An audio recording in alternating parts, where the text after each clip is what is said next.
you have a relationship with someone and it's kind of conflict laden, you know, and you think, each time you have a conflict, you think, should I be in this relationship? Well, that's a big problem because you actually don't know. How much conflict should you have before you shouldn't be in a relationship? And the answer to that is, well, you don't know.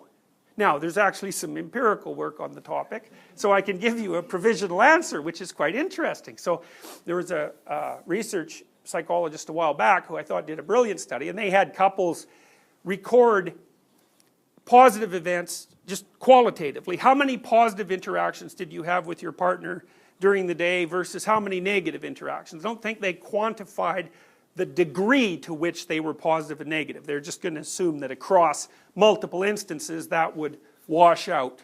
And what they found was, it's quite cool, they found that if you had fewer than 5 positive interactions to every negative interaction, the relationship was going to collapse. So now you can start counting and see if that's appropriate to you. But the other thing they found, which I thought was really lovely, was that if you had more than 11 positive interactions to 1 negative interaction, the relationship was also doomed. And so you think, so you understand that, right? Everyone knows that, because if someone's wandering around treating you like a god or a goddess, the first thing you're going to do is be just contemptuous of them and then completely bored. You want the person to harass you a bit, just so that you learn something, that's part of it. So it's also evidence that there's actually someone there that you're interacting with, you know, because if someone just does everything you want all the time, well, I mean, that might sound like an ideal fantasy, but you know perfectly well that if that ever happened, you're just going to get completely tired of that instantly. Plus, there's no life in the relationship, right? Which is a big issue. So, yes? There's also two people who are both too afraid to pick a fight with one another. Right, right. I think it's arguably worse. Right, well, exactly. Well, the other thing, too, is you can be sure that in a relationship where there's no conflict, nothing is being decided. Because thought is conflict, even if you do it by yourself. You know, and so if there are two of you in a boat and you're trying to decide where you're going in the future, it's not like that's self-evident. There has to be some... You have to have an opinion, and your partner has to have an opinion, and there's no reason at all to assume that those opinions either will be or should be the same. And then, you know, you hope the relationship is solid enough so that it can withstand the tension of the conflict. One of the things Jung said about marriage, which I thought was, because Jung did a very nice job of trying to understand from a psychological perspective why in the world you should bother being married, which is really a very interesting question. You know, and one of the things he said was that you don't need to tie two things together if they'll just stay together of their own accord. So the fact that marriage is a human universal, which it is, indicates that there is enough tension within intimate relationships, centrifugal tension, to blow them apart. And some of that's just because people are different and they clash, but it's also because as you go through life in a single boat, you encounter huge waves and, you know, you might get swamped, so it's a big problem. His point was that the marriage vow was necessary because if your response to potential conflict was, I can leave, you can't have the conflict. You can't have the conflict. You know, if on the other hand, you're with someone and you think, there's no bloody way I can get rid of you no matter what I do short of murder. I'm stuck with you for the next 30 years. Then we better work this out. And so that makes he thought of that as a container within which a transformation could take place. It was an alchemical motif. And that without that pressure, people weren't going to be sufficiently motivated to really hash out problems. And, you know, you can think of that in whatever way you want, but I thought it was an absolutely brilliant observation. Sorry, in light of that, do you think that divorce is too readily considered?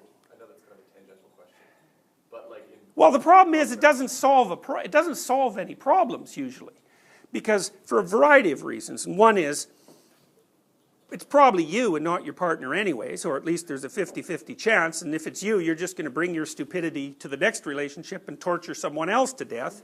You know, so that's a big problem. The next problem is that if you can't work out the bugs in this relationship, why do you think you're going to be able to do it in the next relationship, especially now that you're older and more set in your ways? The third is, well, you know, what about the kids?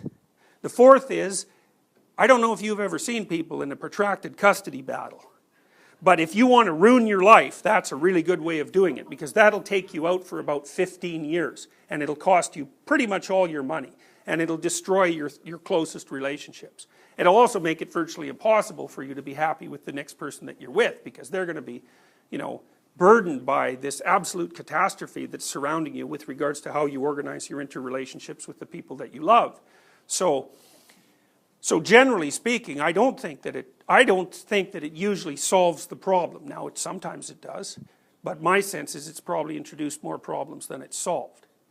You know, so I mean, one of the things you might note, for example, is that the only people who now get married are people who are relatively wealthy. You know, the fact that we've disrupted the structure of marriage as an institution since about 1965, say, what that has meant is that its benefits are now only available to people who are privileged. So you can look up the stats yourself, but if you're middle class and above, the divorce rates haven't moved much since the early 70s. If you're working class and below, it's a complete catastrophe. And what that's meant is that many children who are in rougher socioeconomic straits are being raised by a single person who is absolutely and 100% overwhelmed by their multiple commitments, right? Full-time responsibility for children, and generally in employment in an extraordinarily dismal, low-paying, unstable, and exploitative job. So to me, if you're like you guys are, you're all going to be middle class or above in all likelihood. It's like, it's fine for you. It's not going to make a bloody bit of difference, all things considered. But for people who are poor, it's just been a catastrophe. So, okay. So, yes?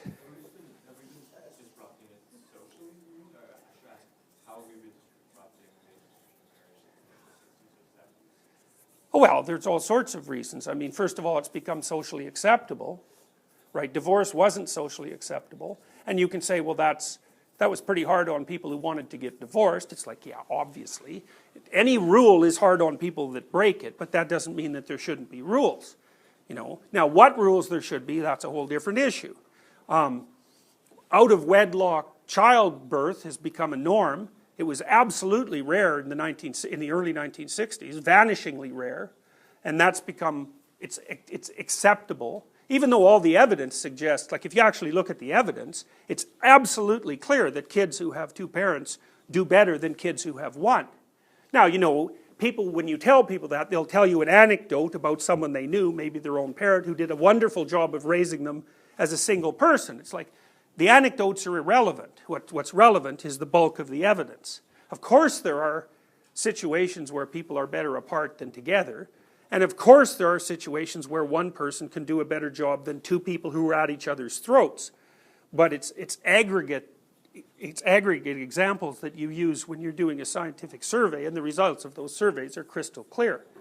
You know, the other thing that's going to happen, it's going to happen very soon, is that there's going to be a very, very, very, very large number of elderly people who are alone.